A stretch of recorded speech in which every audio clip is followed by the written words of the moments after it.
يا أهلا بكل متابعين قصة فيلم.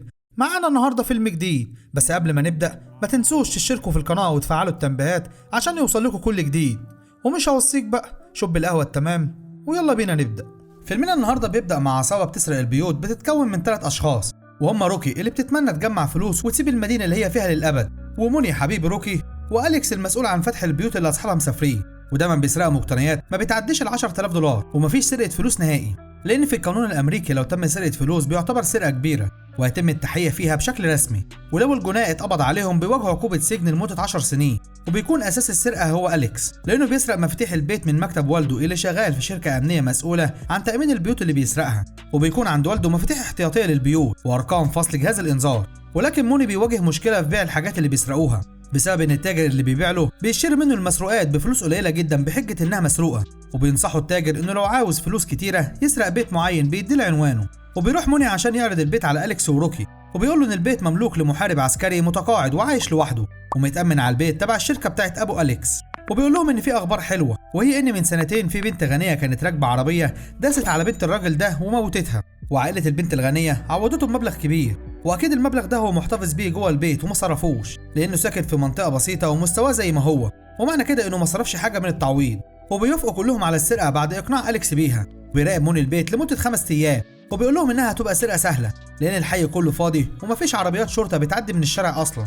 واثناء كلامهم بيلاقوا ان في كلب هجم على العربيه اللي هم فيها، وبيظهر الراجل اللي هيسرقوا بيته وبيبان انه كفيف، وبيبلغوا موني ان السرقه هتتم بالليل. وبيجي الليل واول حاجه بيعملوها انهم بيرموا للكلب حته لحمه فيها مخدر علشان ينام، وبعدها بيحاولوا يقتحموا البيت عن طريق المفتاح اللي جابه أليكس من مكتب ابوه، لكن بيتفاجئوا ان الباب ما بيفتحش، ده غير انهم لقوا 3 اقفال زياده على الباب، وبيحاولوا يدخلوا من الباب الخلفي وما بيعرفوش. ولكن روكي بتشوف في شباك صغير قدامها ومعلوش حديد، وبتقرر انها تدخل منه وتقفل جهاز الانذار، وبتفتح لهم الباب من جوه، وبتكسر شباك الحمام وبتدخل منه، وبيكون في قطعه ازاز من الشباك لزقت في جزمتها وبتفلت منها في ارضيه الطرقه، وبتفضل تدور على جهاز الانذار لحد ما بتلاقيه وبتفصله، وبتفتح لهم الباب الخلفي عشان تدخلهم البيت، وبيقلعوا الجزم علشان ما يعملوش صوت في البيت اثناء مشيهم، وبيبداوا يدوروا في البيت على الفلوس بتاعه الراجل الكفيف. وبيطلع موني الدور التاني عشان يجهز المخدر اللي هينام بيه الكفيف، وبعدها يدوروا براحتهم في البيت. وبيكون في فيديو لطفله صغيره شغال في اوضه النوم، وبيبان ان في مسدس تحت سرير كفيف، وبمجرد ما موني بيدخل عليه الاوضه بيقوم الكفيف من النوم وبيقفل التلفزيون، وبيحاول موني انه ما يعملش اي صوت، وبيسيب الازازه اللي فيها المخدر على الارض، وبينزل أليكس وروكي وبيقول لهم ان خدر الراجل خلاص ويقدروا يتحركوا براحتهم، وبيلاقوا ان في قفل كبير موجود على باب البدروم، وبيقول لهم موني ان اكيد الفلوس ورا الباب ده، وبيحاولوا ان هم يكسروا القفل لكنه بيفشل، وبيطلع من شنطته مسدس عشان يضرب بها القفل، ولكن أليكس بيعترض انه جاب معاه مسدس اساسا، وانه كده ادى الحق للكفيف انه لو صحوا ضرب نار عليهم هيبقى دفاع عن النفس، فبيقرر انه هيسيبهم ويمشي ومش هيشاركهم في اللي بيعملوه، وبيلبس جزمته وبيطلع من البيت. وبمجرد ما موني بيضرب النار على القفل بيلاقوا ان الكفيف واقف جنبهم وبيسأل مين في بيته وبيقرب منهم، فبيدوس على الحديده اللي وقعت من القفل بعد ضرب النار، وبيفهم انهم حراميه، وبيبدا موني انه يهدده بالمسدس، وبيأمره انه ما يتحركش ولا خطوه والا هيقتله، ولكن الكفيف بيفضل انه يقرب منه بالراحه، فبيضطر موني انه يضرب طلقه في السقف عشان يخوف الكفيف بيها، وبيسمع أليكس صوت الطلقه، وبيفضل الكفيف يقرب جدا من موني لحد ما بيمسك مسدسه وبيكتفه في الحيطه، وبيعكس المسدس، وبدل ما يكون موجه عليه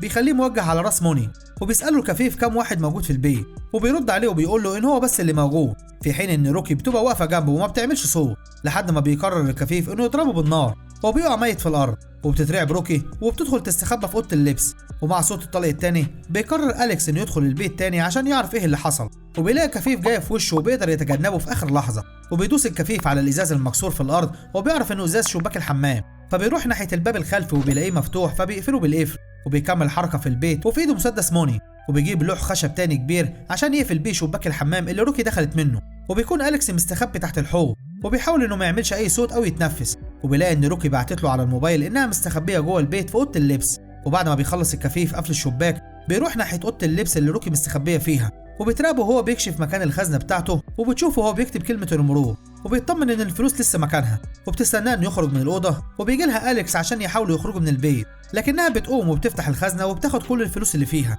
وبتقول لأليكس إنها دلوقتي مستعدة تخرج من البيت، وبيكون الحل الوحيد قدامهم هو باب البدروم. وبتتحرك روكي على الباب اللي موني فتحه بالمسدس، وبتلاقي إن الكفيف خرج منه في وشها، وبتفضل واقفة من غير ما تتحرك، وجنبها أليكس اللي بيحاول إنه يتحرك ببطء جدا لحد ما بيحصل صوت بسيط وبيسمعه الكفيف، وبيتأكد إن في حد تاني لسه موجود، وبيبدأ إنه يحرك المسدس في الصالة لحد ما تليفون موني في الأرض بيرن، فبيضرب الكفيف عليه الرصاص وبيروح ناحيته وبيقفله وبيكمل سحب في جثة موني. وبيقدر أليكس وروكي إنهم ينزلوا البدروم، وبيلاقي رفوف كتيرة حواليهم، وبيحاولوا إنهم يوصلوا لباب البدروم، وبيفضلوا ماشيين على كشاف موبايل روكي. وفي نفس الوقت بيكون الكفيف في الورشة بتاعته وبيشم ريحة غريبة في بيته، وبيفضل ماشي ورا مصدر الريحة وبيوصل لجزمة موني، لكنه بيلاقي إن في جزمة تانية جنبه، وبيفهم إن في حد تاني لسه في البيت، وبيجي ناحية الخزنة بتاعته وبيلاقيها فاضية، وبيفضل قاعد يفكر هيعمل إيه. وبيكون روكي وأليكس وصلوا للمكان فاضي في البدروم، وبيحاول أليكس إنه يفتح النور، وفجأة بيبان قدامهم واحدة مربوطة وبتستنجد بيهم، وبتكون مربوطة في حبل متوصل بجرس في الدور الأول. وبتفضل البنت المربوطة تترجاهم إنهم يساعدوها، وبتجيب لهم جورنال فيه خبر من جنبها وبتديه روكي، وبيكون الخبر عبارة عن تبرئة البنت الغنية من قتل بنت الكفيف.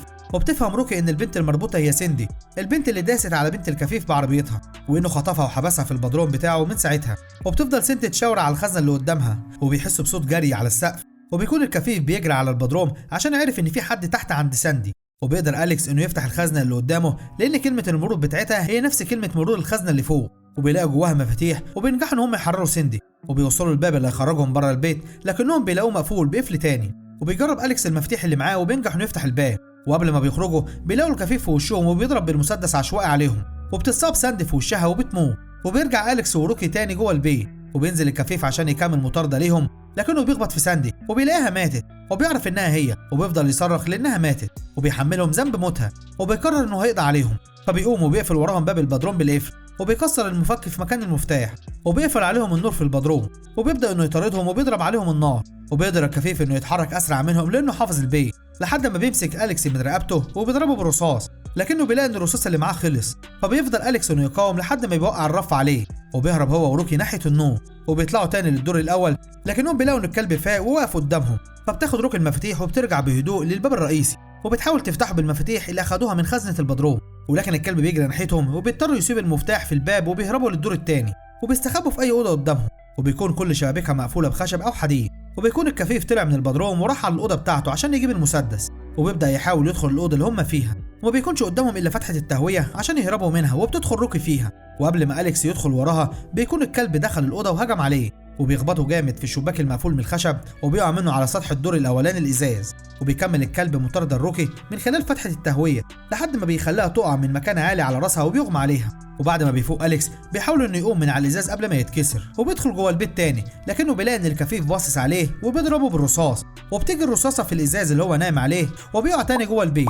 وبيقرر أليكس انه يدور على الانذار عشان يشغله ويجي البوليس ينقذهم، لكنه بيلاقي الكفيف قدامه وبيضرب ناحيته نار. فبيستخبى في الورشه بتاعته، وبيلاقي جثه موني واقعه على الارض، وبيحاول انه يكتم نفسه عشان الكفيف ما يسمعوه، لكنه ما بيقدرش، فبيسمع الكفيف نفسه وبيتحرك ناحيته. وبيقدر أليكس انه يخبط ايده عشان يوقع المسدس منه، ولكن الكفيف بيمسكه وبيفضل يضرب فيه، وبيضربه بمقص الزرع في جسمه. وبتكون روكي فاقت وبدات انها تتحرك في ممر التهويه لحد ما بتلاقي قدامها فتحه مقفوله بحديد هتوديها بره البيت، وبتحاول انها تخبطها برجليها، لكنها بتعمل صوت قوي وبيكون سهل على الكفيف انه يحدد مكانها، وبيمسكها من رقبتها وبيدخلها تاني البيت قبل ما تخرج منه، وبياخد منها شنطه الفلوس وبيضربها لحد ما بيغمى عليها. وبتفوق وهي مكان سيندي مربوطه زيها، وبتفهم انها اخدت مكانها. وبيكون الراجل الكفيف قاعد قدامها وبيقول لها ان محدش هيفهم اللي كان بيعمله، وان سيندي اخدت منه بنته، وكان هيخليها تديه بنت تانية غير اللي قتلتها لانها كانت حامل منه، ولولا انهم ما دخلوا بيته كان زمانها هي وبنته اللي ببطنها عايشين.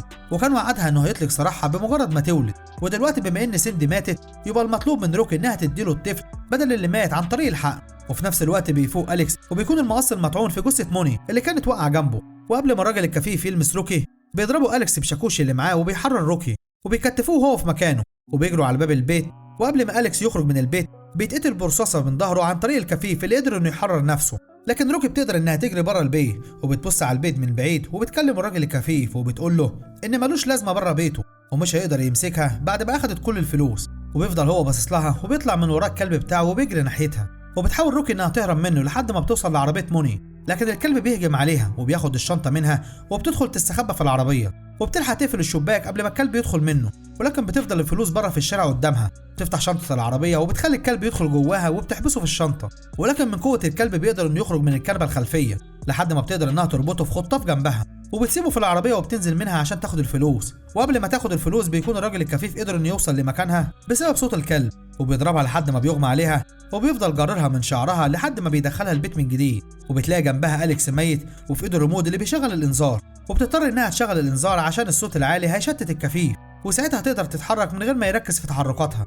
وفعلا الانذار بيضرب والصوت العالي بيخليه مش عارف هي فين، وبتمسك الحديده من الارض وبتبدا انها تضربه في كل حته في جسمه، وبترميه من باب البدروم، وبتضرب رصاصه بالغلط من المسدس وبتيجي في كتفه وبتحسبه مات. وبتطلع من البيت جاري ومعاها الفلوس قبل ما الشرطه ما بتيجي بسبب تشغيل الانذار. وبتظهر بعد كده روكي وهي واختها الصغيره وهم في محطه القطر عشان يسافروا زي ما كانت بتتمنى. وبتسمع في الاخبار ان في بيت اتعرض للسرقه، وصاحبه هو المحارب السابق اللي فقد نظره بسبب قنبله خلال عمليه عسكريه. وبالرغم من انه صاحب البيت كفيف الا ان قدر ان يحمي بيته ويقتل الاثنين اللي دخلوا عليه، وتم نقله للمستشفى ومفيش اي حاجه اتسرقت من بيته حسب اقواله. وبيجي وقت القطر بتاع روكي واختها بتكون فاكره انها كده خلاص هربت من الراجل الكفيف.